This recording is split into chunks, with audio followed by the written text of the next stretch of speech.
So this live stream is going to be one of my most impactful that I've filmed so far. It's going to be finally digging into the roots of the roadmap or the blueprint, if you will, to accomplishing financial freedom, financial sovereignty, financial independence. We hear a lot of content around the end game. We hear a lot of content about the different asset classes. We hear a lot of content about the net worth goals, the budget styles. It's not as common that you just get a flat out roadmap if you were starting from scratch financially, that, or at least a framework that you could use to say, okay, where do I start on this journey? What are my sequential steps towards these end game goals? So we're looking to attack the wealth gap. We're looking to attack some of the, inequity in the system, and balance out the playing field by having proper financial knowledge, but also having proper financial strategy, context. So this video is going to be the financial order of operations, predominantly focused around Black America.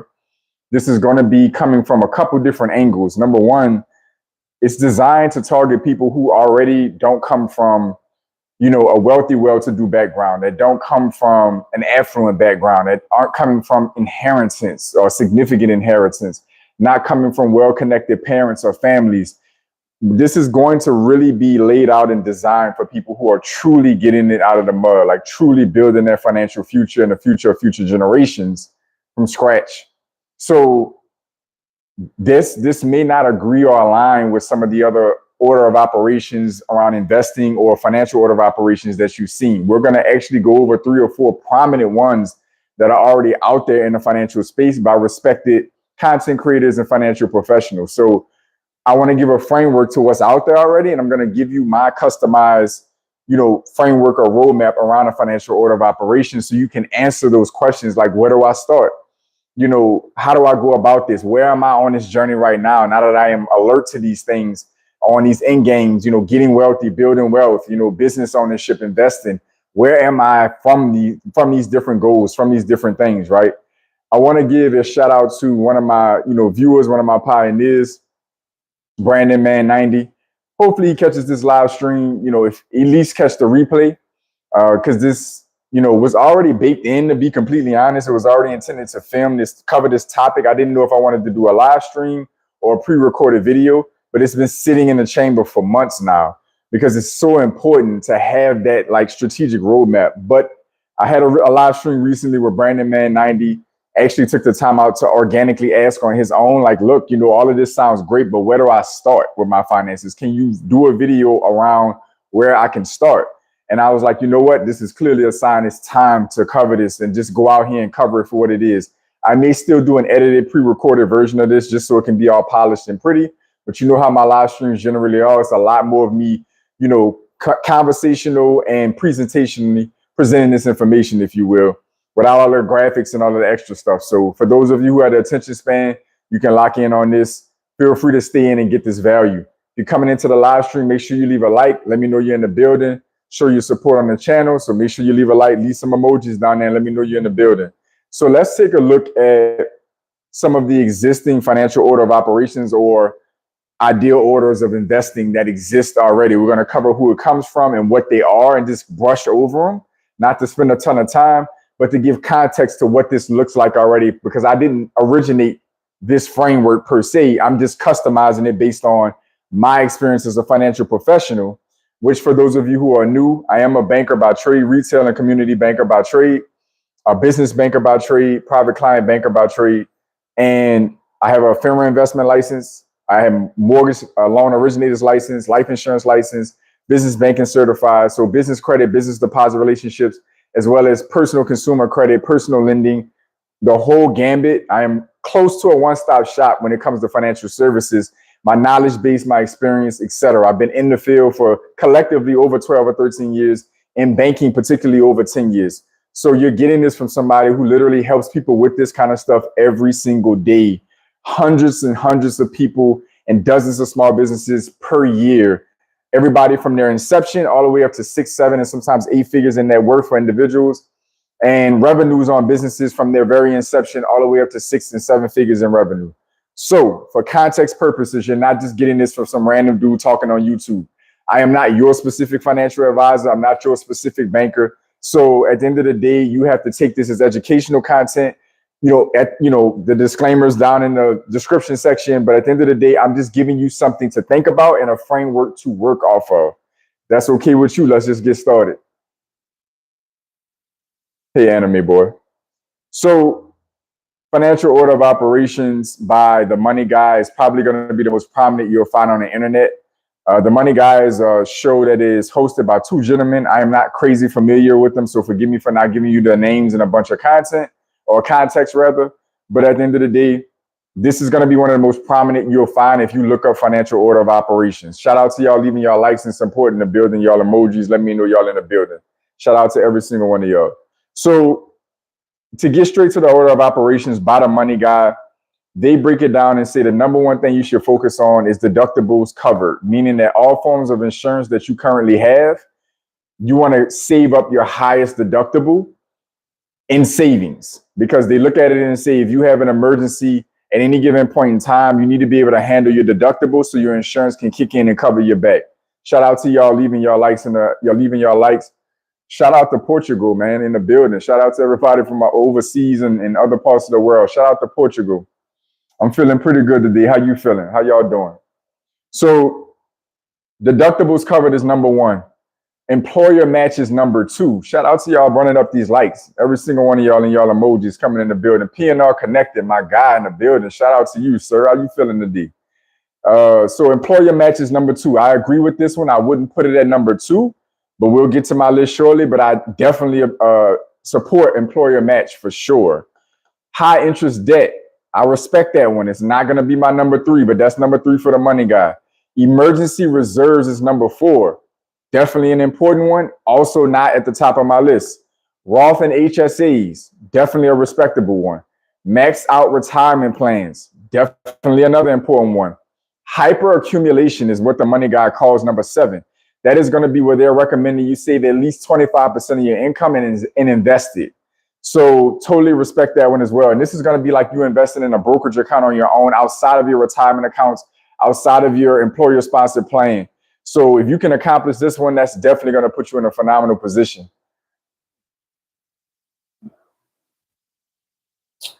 All right. So prepaid future expenses. So this is going to be one that he's referring to, or they're referring to, where you start talking about covering your kids' college education and tuition costs, things that, you might want to buy a second or vacation or investment property. So like prepaying future expenses and future goals. From my understanding and my reading and review, number 8 is on the list of financial order operations from The Money Guy show. Is going to be prepaid and future expenses with examples like kids' college fund and tuition, things like that. Low interest debt is number 9 on the list for The Money Guy. Number 9 and the last on the list for The Money Guy on the financial order of operations, meaning stuff like your mortgage, paying that off first, or paying that off is your last major financial goal on the list or in that order of operation for The Money Guy. Invest in real estate. Definitely one of the important things we need to do. Definitely. But we're going to get to that in a minute. We're going to get to that's The Money Guy. Does anybody have any questions as I breeze through that one? Deductibles covered, employer match, high interest debt, emergency reserves, Roth and HSA, max out retirement plans, hyper accumulation, meaning saving 25% or more of your income towards investing, pay off future expenses, low interest debt, like paying off your mortgage. That's the 9. That is the 9 orders of operation in that sequential order for The Money Guy. Anybody got any questions or curiosities on that one?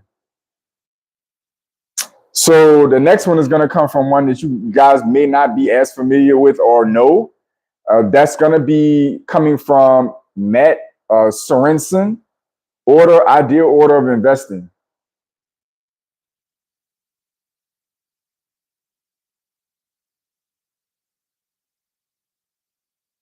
That's going to be, Matt Sorensen's Optimal Order of Investing. So I believe this gentleman is like a tax attorney, investment guy, like something around that arena. Again, I didn't do a ton of research on these individuals. I just wanted to look up their structure because they are the prominent ones that have financial orders of operations or ideal orders of investing. So again, no disrespect to who this individual is.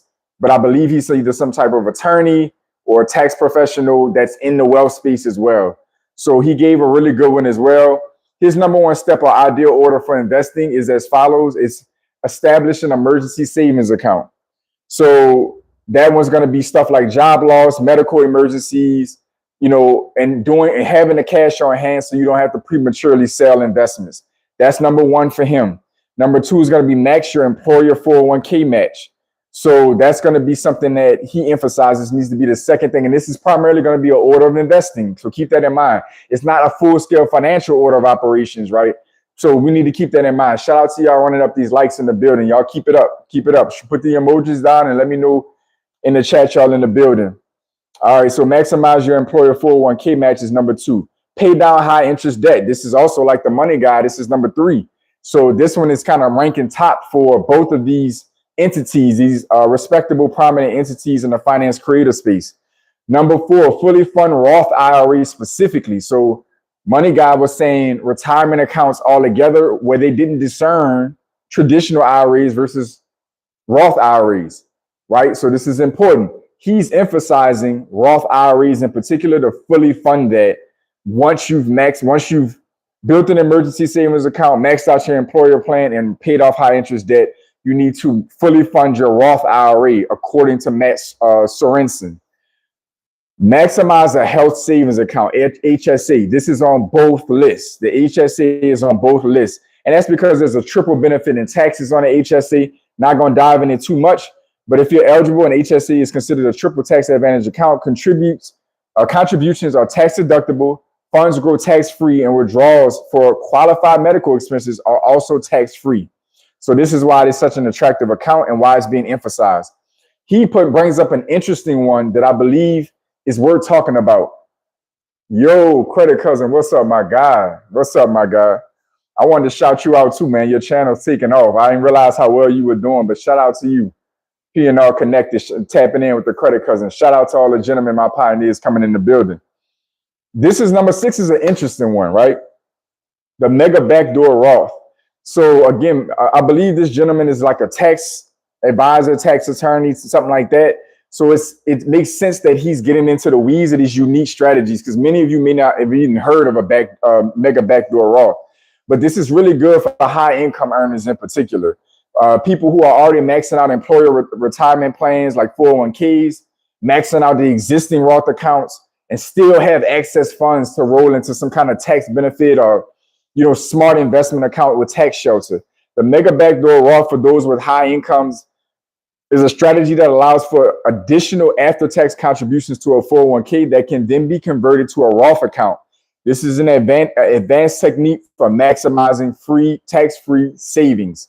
So very impressive plan, but definitely a niche for those who have the kind of income to even be doing this. Because you're talking about $20-some thousand a year if you max your 401k out, $7,000 to $7,500 if you max out a Roth, and you're still talking about having enough left over to do this mega backdoor Roth. So you need some pretty serious capital. Invest in a taxable brokerage account. So this is you just setting up an autonomous brokerage account with no tax shelter, just a straight brokerage account, and investing on your own. That's number 7 for Matt. Step number 8 is going to be consider alternative assets and low interest debt. So I agree with this alternative asset aspect of it. The low interest debt one is usually referring to the mortgage. That is a real toss up for me. But after maximizing traditional investments, individuals can begin exploring more complex strategies. These include using a self-directed IRA to invest in alternative assets like real estate or private companies. I already had somebody in the comment section saying invest in real estate. So this is tipping into that conversation. And we're using existing retirement accounts, converting it to self-directed accounts, and using that money now to get outsized gains and returns and take risks that we're not allowed to take in the standard investment retirement accounts. So that's 8. That's the top 8 or the full 8 list of 8 for Matt Sorensen, who again is a prominent finance creator and a financial professional who is given his ideal order of operations. We're going to look at one more before I give you mine. If y'all don't mind, I want to give y'all one more. Really prominent channel is going to be Tay Kim from Financial Tortoise. I don't know if you guys follow this gentleman on YouTube, but He's doing his thing as well. Very sizable channel in the finance space. He gives really, practical but quality, unique money and investing in financial advice. So he has an optimal order for investing. He's targeting high income earners, but we're going to go through this list anyway because some of you may be high income earners and the rest of you are probably striving to become high income earners. So we're going to do him a doobie and go over his as well. They're about to get rid of the backdoor Roth. Are you referring to the government when you say that? You're talking politically, policy-wise? Let me know what you're thinking because that's a very interesting comment, Lifter Dave. Let me know what's your insight on that because I'm interested in that. That's kind of in my wheelhouse when we start talking about that. Comment down below in the chat and let me know what you've been hearing or what rumblings you've been hearing about. Emergency fund is number one. And again, this is coming from the Financial Tortoise, Tay Kim. Emergency fund is number one. Before you invest a dime in the market or anything else, you need to be able to basically afford 3 to 6 months of expenses in an emergency. Shout out to y'all running up the likes. Y'all doing a great job. Let me know y'all in the building. Max out employer match at the 401k. Everybody agrees on that. Everybody so far agrees on that one. And emergency funds as well. High interest debt. That is another top 3 on across all of these lists from different individual professionals. Roth IRA, that's agreed upon across the board as well. Shout out to y'all leaving the emojis in there. I see y'all. HSA, another one that is across the board for each of these individuals. 529 education savings plans for the kids or any dependents. That one's 2 out of the 3. Max 401k out. So the original one was to start the 401k. Now he's taking another step on this list and saying to max it out, which is 2 different things. We're talking about starting it and getting to the employer match on one, and then we're turning around and talking about getting to that 22, 23,000 a year that you can put into, or maybe even 24,000 at the time of this recording, into the 401k at the max. Taxable accounts like a brokerage is being recommended. Low interest debt, pay off your mortgages, number 9 and 10. So that's going to be the list for these 3 prominent financial orders of operation or ideal orders of investing. That's mainstream America, right? So y'all comment down below and let me know in the chat what y'all think about that, or if y'all have any questions or feedback for what you've heard so far about these. But they're about 70% aligned with each other. There's a couple deviations and tweaks, but they're about 70% aligned with each other. So I want to let you know out of the gate, mine is a little unique. At the end of the day, mine is going to be a little unique because, again, I'm really focusing this on, mainstream working class America and particularly Black America. And I'm looking at this also from a different perspective because the 3 of these agree with one thing that I do challenge and contest to some degree. And that's that the financial system will look enough the same as it has the last 20, 30 years or so in the next 10, 20 or 30 years for the strategies that they laid out to continue to work and rank that high in the financial order of operations. Does that make sense? So when we start talking about the strategies each of these gentlemen have employed, they're assuming that there's not going to be policy changes, economic changes, changes in what we view as money, currency, what's considered currency. You see we're slowly drifting away from physical forms of currency into digital currencies. How is that going to change banking in the financial sector? AI is kicking in and disrupting the job market. It's changing a lot of things. There's so many different, we have insane national debt. We have insane national debt that's completely unsustainable. How long can we function in this financial system as is? That includes government fiscal policy. That includes the Federal Reserve's monetary policy.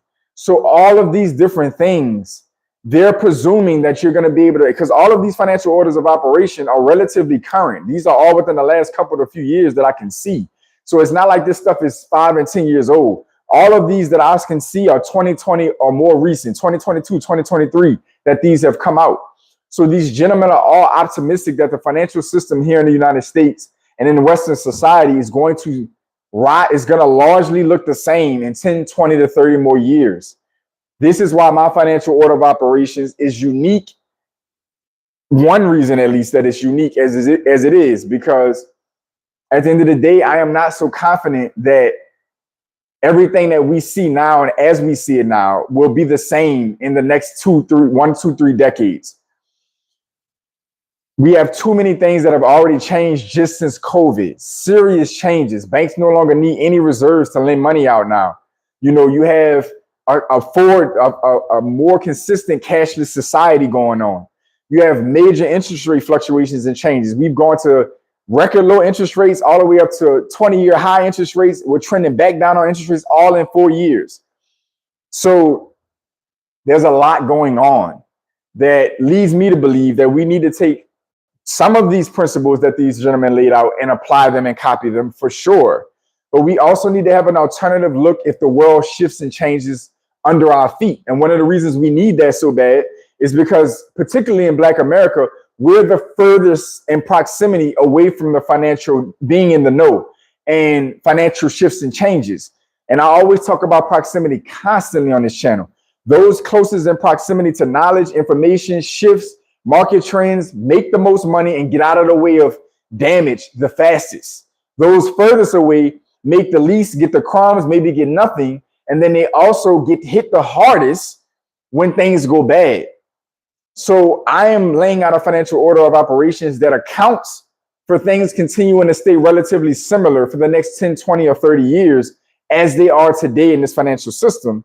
But I am throwing in some caveats, tweaks, and shifts to, number one, help close the wealth gap significantly if you focus on these things. Number two, it accounts for potential shifts in currency changes, and serious fiscal changes by the government, debt crisis, serious monetary changes by the Federal Reserve. If the dollar becomes backed by something, there's conversations about it being backed again by gold, stable coins, digital currencies. There's all these different rumblings of conversations that potentially can lead to real shifts and change everything that we know is the norm. So my financial order of operations is significantly different. We're about to get into it. So those of you who want to really pay attention, screen record, take notes, electronically, physically take notes, because I'm about to dive into this. And I have not set my live streams up currently where these things are popping up on the screen. So you're going to have to catch these things and document them yourself for now. They may crash the system and replace with digital currency or gold standard. The only way to pay off this debt, banks are buying up lots of gold, hence gold prices. You are 1000% correct, sir. And I love to see new faces in my live streams that are really talking about legitimate topics, because my financial order of operations is also about to touch on exactly what you're covering, because our debt is not able to be paid off realistically, mathematically speaking. The policies by the government and the Federal Reserve show that they all probably don't care to pay it off, and that they're ready to either inflate away things or crash the system outright to usher in a new financial system of sorts. Non-conspiracy theory speaking, we're talking about the only sustainable way that the financial system can continue to function with the national debt, the corporate debt, the consumer debt that we have. So you are spot on, sir. I'm assuming, sir, you are spot on. Very good comment. Very good chat. So we need to start with the end in mind. My financial order of operations, Blueprint for Prosperity's, JP's financial order of operations, is imploring that we start with the end in mind. What is the end in this scenario? The end in this scenario is going to, number one, be looking to close the wealth gap for really all working class people who are literally genuinely in the system doing their best and getting the ass into the deal of the financial system. But again, particularly for Black America, because on average, we are towards the bottom of the totem pole in almost all financial and economic measures. And somebody has to dedicate the time and attention to us as a group of people, bringing the information necessary. So closing the wealth gap, what that basically means is the financial order of operation needs to address things like credit scores, income and earnings gaps, real estate ownership, stock market participation, business ownership, proper forms of insurance, not just life insurance and health insurance, financial insurance, system changing insurance, like Lyft Dave is hinting at in the chat. We're going to go over that. So we need to include things that none of these other orders of operations really touched on, because each of these individuals or platforms are laying out their financial order of operations with the confidence that the financial system will continue to truck the way that it's been trucking. I partially agree that it could. I partially disagree that it could. So I laid out a financial order of operations that addresses both sides of that argument or that perspective. So number one on the list is going to be stable, strong income. I particularly threw those adjectives in because both are important as hell to the income part. We need stable, predictable income that is strong. So a W-2 job is great. Believe it or not, it's really, really great. Other forms of income can work, but you have to be cognizant of the drawbacks of non-W-2 income. Income stability being one, how it's recognized for underwriting if you go for any access to capital or try to get a mortgage or whatever, how it's taxed. You're an independent contractor, if you're 1099 in some way, whatever, if you're a business owner. These things are extremely important to hash out when you're focused on your income source. I know the majority of my audience is deep into their financial journeys and like adults and already working and stuff. So I want you to understand that some of these things are going to be things you're already knee deep in. I want you to just take the context from it, apply it to your situation, and make tweaks if and where necessary, if that makes sense. So strong, stable income is the number one thing, foundational. Nobody else named that on their list because they're already assuming that they're dealing with an audience that has a great income already. I already know that a lot of us out here have on paper decent income, but it doesn't actually mean anything, materially for us financially because we have no excess income or the income isn't stable. So very important for us to address strong, stable income being number one. Our storage facilities, a great cash flow system. That is extremely awesome, Lift Dave. Or storage facilities are very stable and they do great in almost all economic cycles. So that is a phenomenal investment that you're in for sure. Very impressive. Thanks for sharing that. Financial literacy is number 2 on the list. Nobody else had that on their list because they're assuming they're talking to an audience that has a base level of financial literacy already, which is not the majority of America. It is not. Regardless of race or ethnicity, the majority of America does not do great in financial literacy. So that's number 2 on the list for me. Get to the money, start making a stable, strong income, and immediately start educating yourself on money. So the money that you are busting your ass for, you can optimize to actually increase your quality of life. That's number 2 is financial literacy. Is everybody sticking with me so far? It is absolutely paramount for financial stability, let alone wealth creation. The ongoing process, it will persist that you need to have financial literacy. Let me know if y'all locked in on that so far. Number 3 is going to be a strong, productive cash flow management system, AKA a budget. That's all a budget really is cash flow management.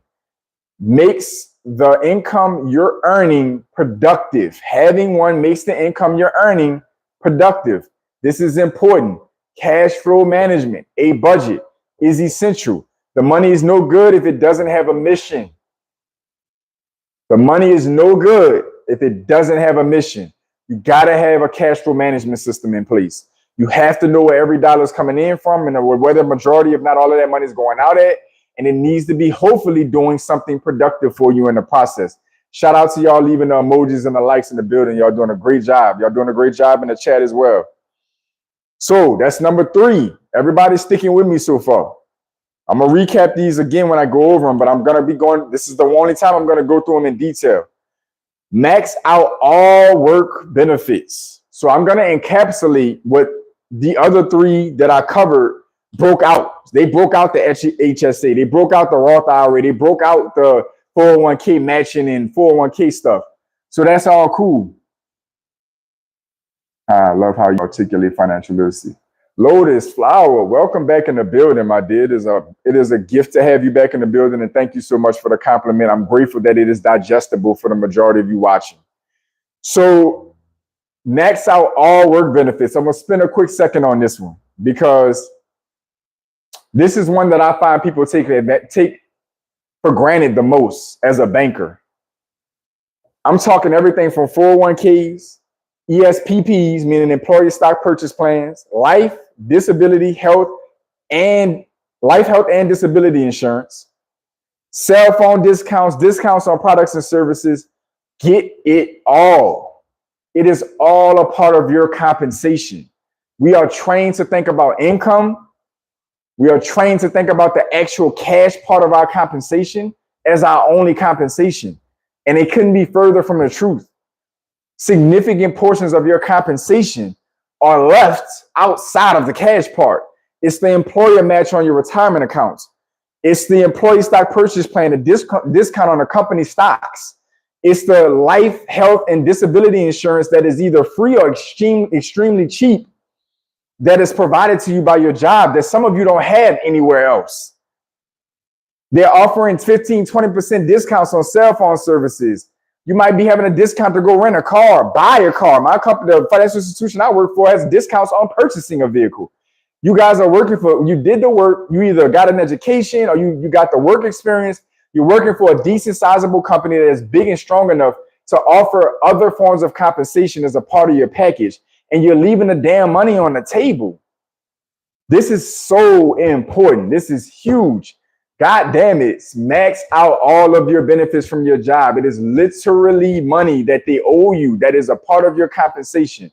If your income is $50,000, $60,000, $70,000 a year, but your compensation is 10, 20, 30% more of that, and you just leaving it on the table because it's not cash income, it's not a bonus, it's not commission, it's not salary, it's not overtime, that's ridiculous. That is ridiculous. A part of your net worth, the original journey of many of you's net worth is going to be your damn job. Max it out. Max it out. There should be no part of that HR department that is dedicated towards benefits, additional discounts, additional services they provide that you are not taking advantage of. If they offer free counseling and therapy and you need it, take it. They offer discounts on LASIK surgery. God damn it, go use it. It is all a part of your compensation. It is all monetary value. It doesn't have to come in just a cash form. Stop letting them brain train you into thinking that the only part of your income is strictly the salary. When I talk about my compensation, I call out that number. When I talk about it, I am thinking about I will call out my income portion. I'll be fair. I'm not going to overinflate. I will call out the income portion, but I am thinking about my entire compensation plan. Because for me, that's 5 additional figures a year in compensation across the board of these benefits that they're covering. And yours is probably the same. You need to max it out. That's number 4. Let me see what y'all got. I see some comments rolling in and y'all been doing great. Credit Cousin, we as people need to learn and not to be a consumer and become or learn how to be a producer and create things. Man, when I tell you that is so essential, Credit Cousin, that is the consumer class versus the creator class. That is really what it all boils down to. I put all my purchases on my Southwest card, but pay it off every month and never pay to fly. See, use the system to your favor. That's it. I am so appreciative of y'all in the chat. Y'all really are phenomenal because y'all get it. Y'all really get it. Y'all doing a great job. Credit Cousin, that is a phenomenal comment you put down there because that's literally the crux and the foundation between the haves and the have-nots is the creator versus the consumer.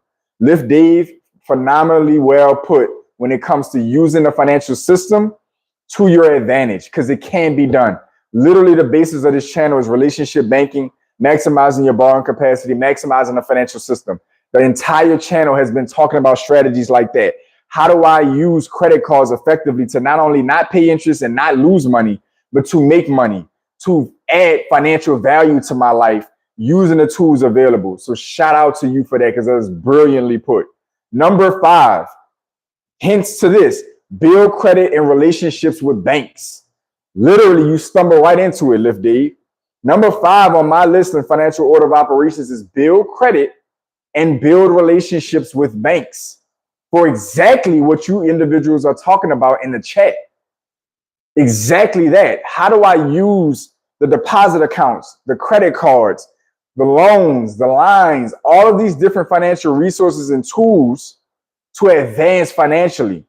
because the bank's using them to make money. So if that's the case, they have to provide me some value for me to even want to use it for them to make a profit. So how do I partner with them versus working against them? Lift Dave just said it. How do you use the financial system to your advantage instead of sitting around and letting the financial system take advantage of you? I'm so sick as a banker and tired of people who are, I don't deal with credit. I don't like credit.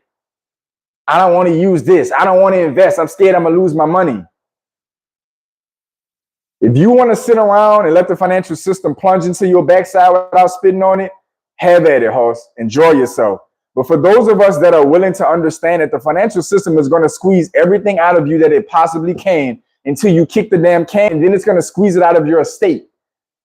For those of us that understand that and decide, you know what, along the way, you're going to get it out of me, but I guarantee you I'm going to get it out of you. Like the Lift Daves in the comment, like the phenomenal content creator, the Credit Cousin down in the comment.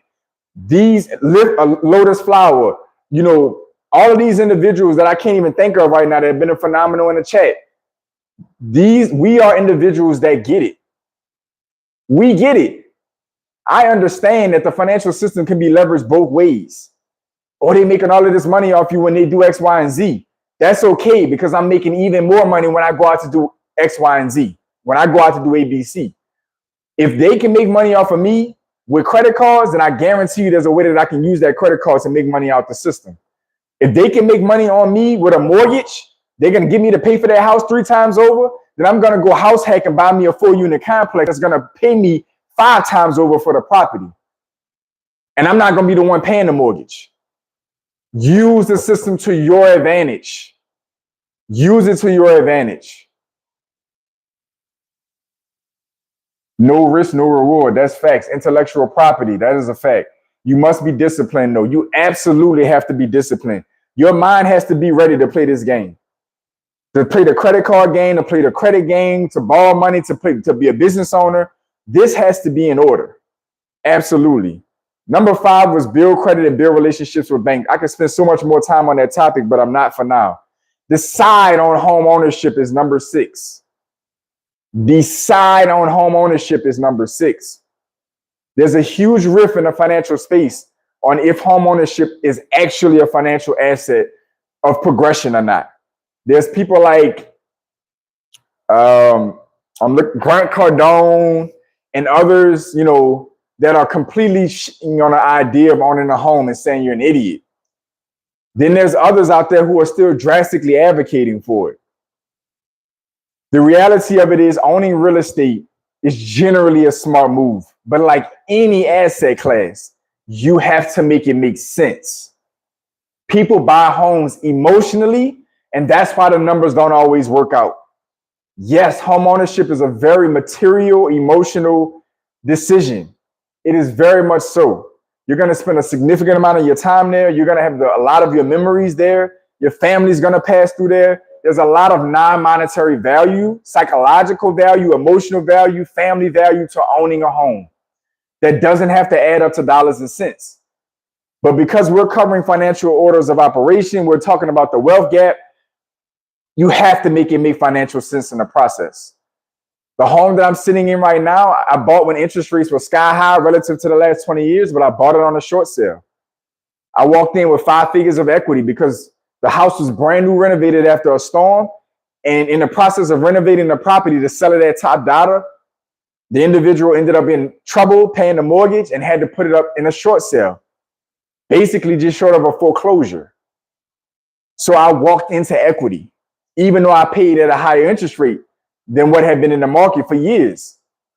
It's just an example. This home is still serving memories. It's still serving the space. It's still serving all of the non-monetary values for me. But at the end of the day, I still made a smart financial decision just in this home. It's not a multifamily property. That's not that part of my real estate. But at the end of the day, that's fine because I still walked into some equity that's going to be at my advantage as I continue to exercise other strategies to make my home as financially beneficial as possible. So number 6 is to decide on home ownership and how you're going to make it a financial advantage for you. How are you going to make it financially advantageous? How? So I say decide on home ownership. Home ownership can either be your biggest expense, or it can be one of your biggest assets, or one of the biggest ladders, stair-step ladders, to a better net worth and a greater financial position. It's up to you to decide which one is going to be. Number 7 is going to be to max out a Roth IRA. Consider a traditional IRA based on your income and individual circumstances. For those of you who aren't as familiar, a general difference between the two, your traditional IRA is going to give you tax benefits and deductions right now, year by year, but your money is going to come out taxable. Roth gives you not a dime of tax benefits now, but the money grows and comes out tax-free, generally speaking. You have to decide, am I going to make more money and get more benefit from tax deductions throughout my career, or I'm going to come out wealthier and with more money to avoid taxes legally by having my money come out tax-free later. I'm going to deal with not getting the benefits or tax deductions during my working years because I plan on having a nice nest egg that's not interrupted by taxes towards the end of my career. So that's kind of a general framework of your Roth versus traditional IRAs. I'm not going to try to make that decision for you, but I do implore. Roth is usually a smart one to have, period. Traditional can make sense depending on your career path and your income level and your tax situation. So then that's number 7, is to max them out, like pick and max them out. Plan for your kids or your dependents is going to be number 8. Plan for your kids or your dependents is going to be number 8. So everything from your kids' education fund and anything else, a savings fund for them. I talked about, passing down some of my credit to my child, and my credit lines and things of that nature. So they have that advantage. If you have elders that you may be taking care of, that you need to plan for. Some of us I have an elderly father that I'm taking care of. He's a military veteran. He's still hanging around and kicking. I have to consider him in my financial planning. Some of you still have your parents. Some of you have elders in your family of some sort that you're still responsible for or want to look out for. So this is important. I put this at number 8 on the list because once you've gotten yourself, the first 7 puts you in a pretty good position. Now you can start looking at everybody else around you and starting to consider them in the process. They just want you to be lifetime renters for their property. That's funny you say that because every single one of them complaining about home ownership owns a lot of rental property. So we don't leave that where it's at. Good point, P&R Connected. So next is going to be plan for your dependents and all of your dependents, right? Number 9 is going to be estate planning. You're at a point now, if you've went through number 1 through 8 on this list, where you should have a really good income, you should have a great cash flow system, and that includes the emergency savings. I should have did a better job mentioning that earlier. But the cash flow budgeting portion of the system also includes an emergency fund and putting up money and having excess cash flow and money on the side for reserves. So you already got all that in. You've decided on home ownership and got on that bandwagon appropriately. You've gotten your retirement accounts in place and your 401ks, your IRAs. You got all that going on. You built your credit. You have great relationships with banks and access to financial resources on the best rates and terms.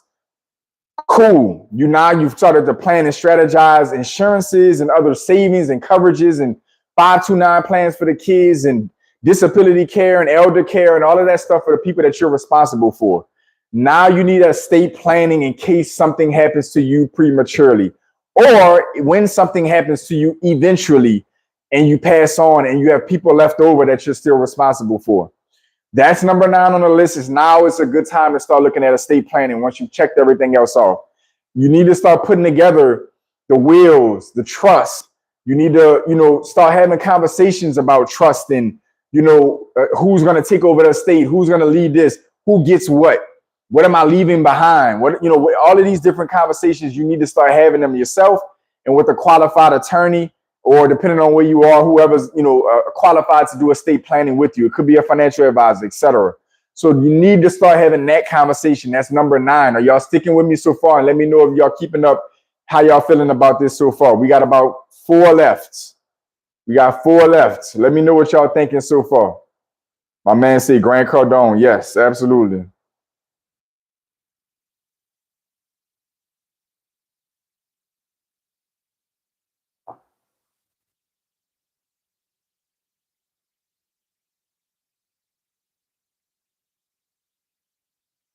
Let me know what y'all thinking. Let me know what y'all thinking down below.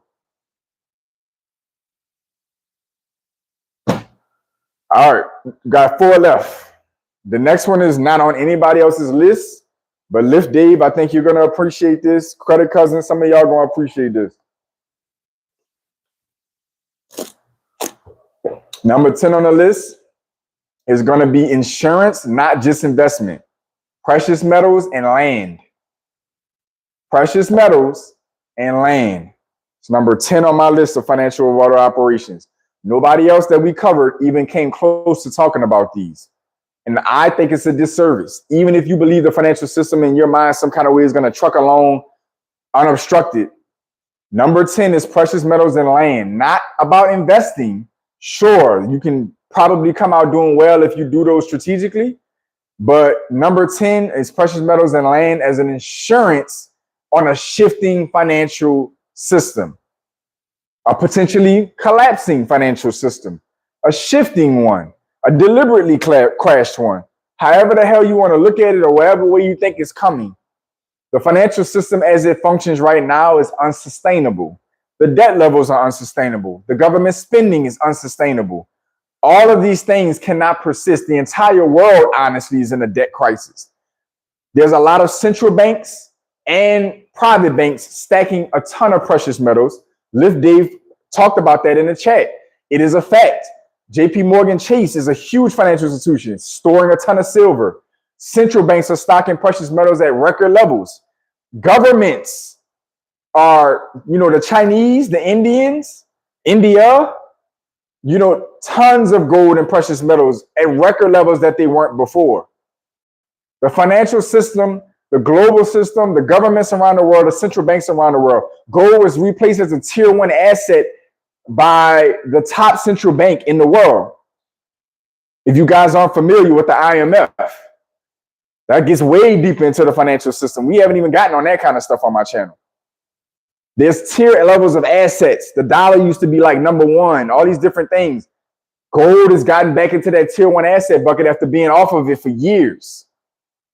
Because the financial system knows that in order to sustain itself and not lose global confidence, something sustainable has to be put back in place. And if they can't get us to completely bite on crypto, or they can't completely put a full infrastructure around crypto, they need something tangible that has been recognized by humanity for millennia. And that's precious metals, particularly gold and silver. I buy gold and silver as a hedge, not as an investment. That's exactly what I'm talking about. And land should be in that same bucket. Whether that's infill lots in your city or land out in the open somewhere, we all need to be considering owning strategic land and owning precious metals. This is an insurance for a shifting financial system. If we wake up one day and the banking system is shut down for some reason, if we wake up one day and the dollar is no longer useful for some reason, if we wake up one day and the way that the financial system functions is no longer operating in that capacity, you need something that will be recognized globally and be transferable, or that you can use like land to sustain your quality of life if you have to start producing for yourself. I know it sounds extreme in this little coddled world that we seem like we're in right now, but it is reasonably possible that there will be dramatic shifts, temporary ones or permanent ones, but things will not go on unobstructed forever. And these are time-tested, proven insurance policies that have been acknowledged and basically adorned and adored in our system in humanity since humanity has been civilized. So I put at number 10 precious metals and land. Y'all let me know what y'all think down below. Lift Dave is already on the boat with that. Start taking serious risk at this point once you've gotten past the first 10. That's number 11. Now it's time to start a business. Now it's time to aggressively invest in real estate. Now it's time to find a unique niche. Now it's time to play harder in the stock market. This includes the taxable brokerage accounts. Now it's time to use self-directed IRAs. Now is the time. After you've gotten those first 10 checked off, that's when you're financially stable enough and you should have the foundation set up enough where you can go out here and play and really play big, trying to strike home runs now. I didn't even follow this blueprint up to this point because I hadn't created it yet. So I'm telling you as somebody who didn't even follow this to a T themselves, I already got started on, did things in a different order. I'm sure all of us on here have. But this is just to put a framework around how to look at these things. So number 11 is going to be, now it's time to start playing big and taking big risks. Now you can go out there and start that business or buy that business. Now it's time to dive into niche forms of real estate investing that can get you higher returns. Storage facilities being an example. Playing harder in the stock market, finding niche investments, self-directing IRAs. These are the types of things that it's time to do at number 11. Number 12 is going to also be different. Probably something not many of you have thought of or exercising or using. Appreciate it, PNR Connected. But a number 12 is going to be a game changer for a lot of you. And I'm actually going to do you guys a favor and do a justice to this and cover a live stream on this in the coming couple weeks. So stay tuned.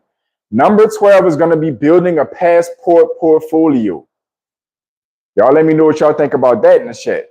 Number 12 is going to be building a passport portfolio. If you are in the current financial system in the United States, then if you're in the political climate, the social climate, the economic climate, a lot of things feel extremely uncertain. And money is a tool to create options and to give you control.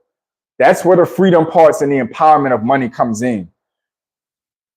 There can be not many higher forms, or there will be no higher form of options and control than the ability to be anywhere in the world that you feel comfortable or safe being if you decide necessary.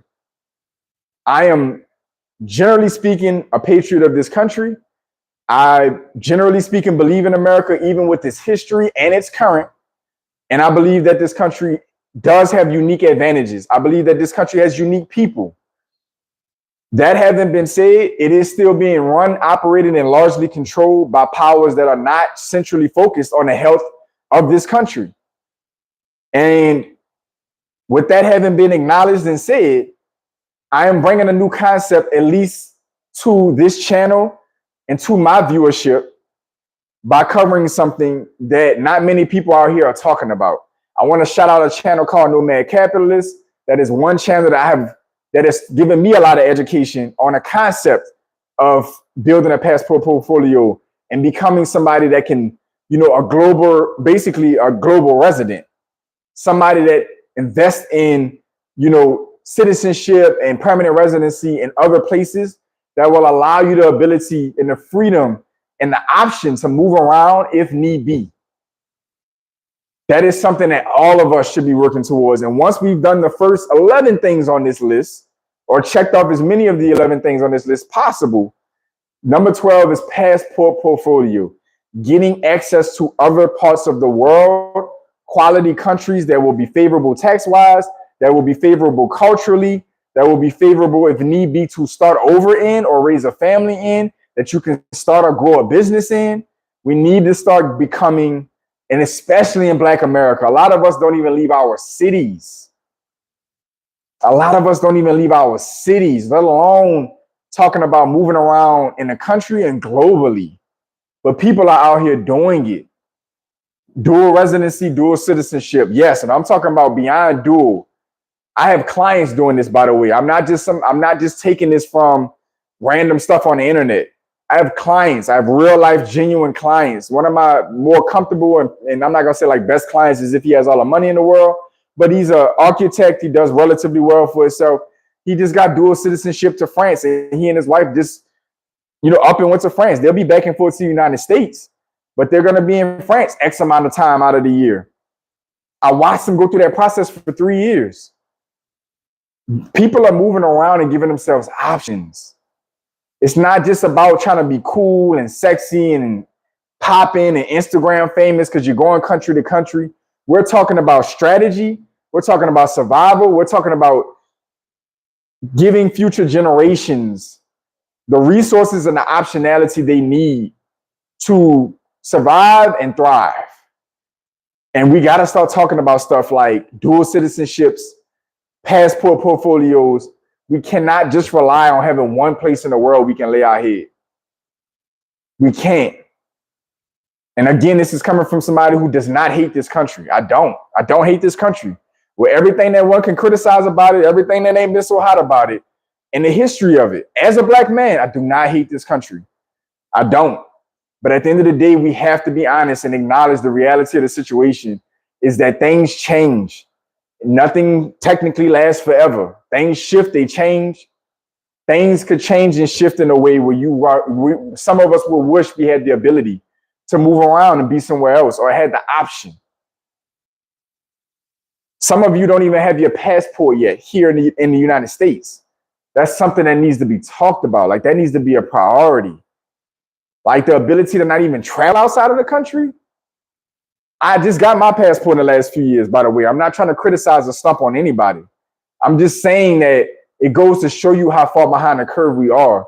Because in my profession, I run across people moving up from around the world every day. And it flips my head out how people come from parts of the globe all over the place and just come touch down in the United States first time, getting great educations, great career paths, come right into the country, plunging into building great wealth and accessing the best parts of this country and the system, the education systems, the financial system, plunge right into the country. Don't even be out the damn plane good. And I seen them firsthand because the first thing you need when you get established here is documentation and bank account. So I see it firsthand. I see people coming into this country in droves, taking advantage of the opportunities this country has. And I see people preparing themselves and getting the resources together to be able to leave this country or at least give themselves the options to get out if things get ugly. So number 12 is passport portfolio. Any comments or thoughts on that, let me know down below. I want to get to number 13 so we can wrap this up. Community impact and redevelopment. Now, I just gone from one end of the spectrum to the other. Went from passport portfolio to reinvesting back in your community. Once you've done all these other things, you should be in a very good place in life if you check these other things on the list off. You should be in a very strong position. And now it is optimal that you've created financial sovereignty and independence, that you use your resources, your income, your wealth, your connections, your network to go somewhere in the world, ideally maybe where you come from, and affect positive change.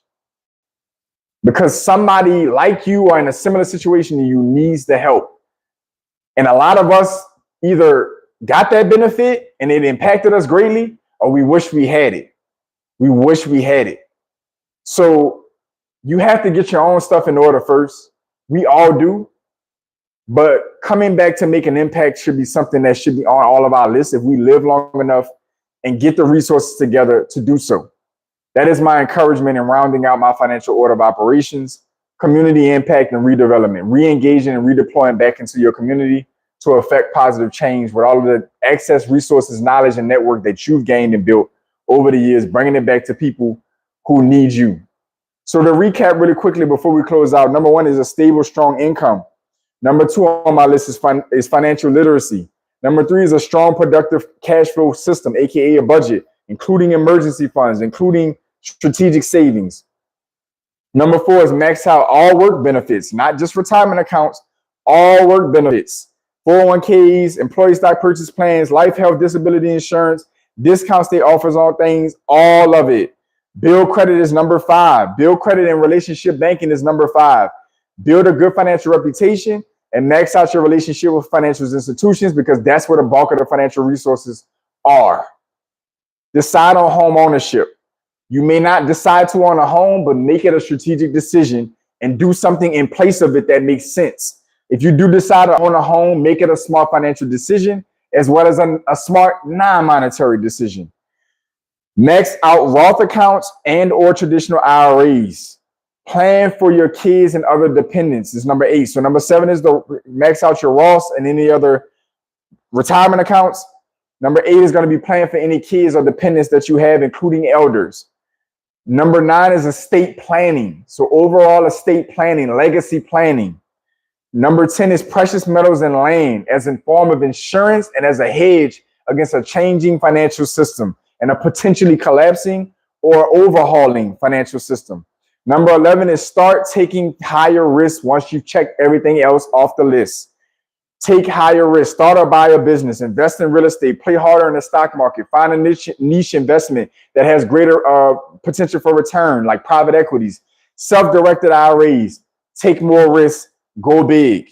Number 12, passport portfolio, become a global citizen.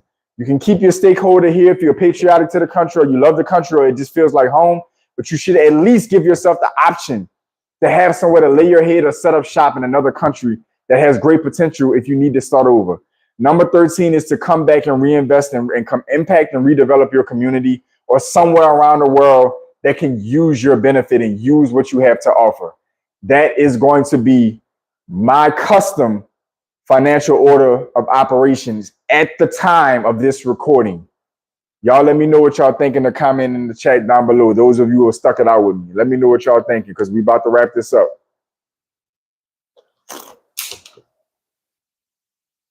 What y'all thinking so far?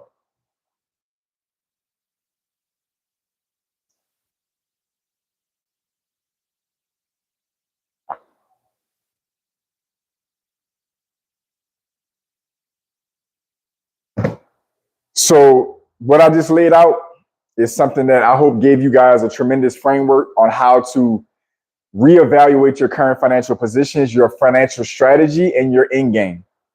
I want you to let me know. Hopefully, y'all will let me know because nothing's coming in quite yet on the chat, and I'm not sure if this is bubbling up.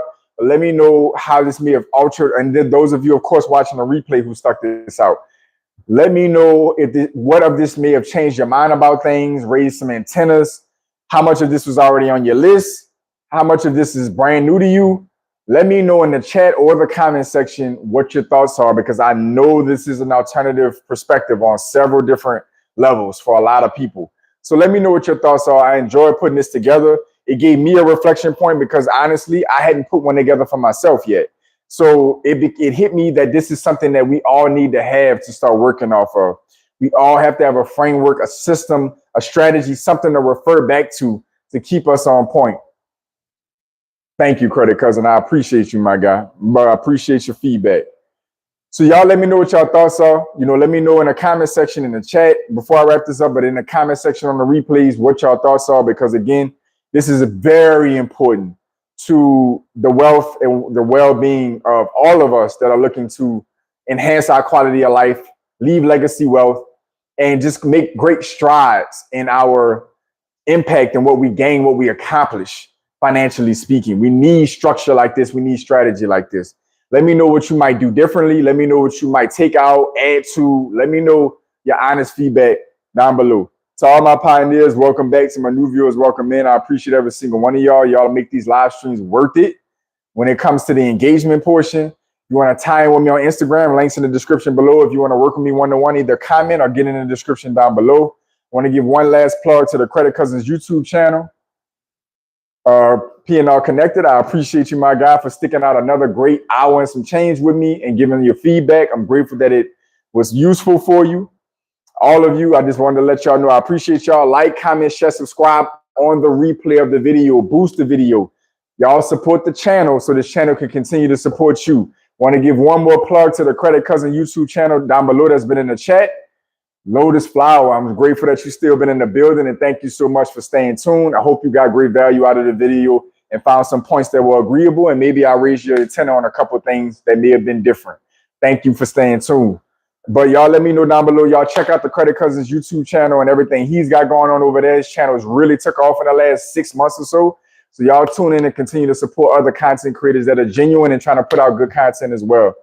I appreciate every single one of y'all. Credit Cousin, I have not forgot about us going on our live stream collectively together. If you're still in the building too, we definitely going to tie in on that very soon as well. Other than that, I appreciate every single one of y'all. Y'all stay focused. Stay in motion. I'll see y'all soon.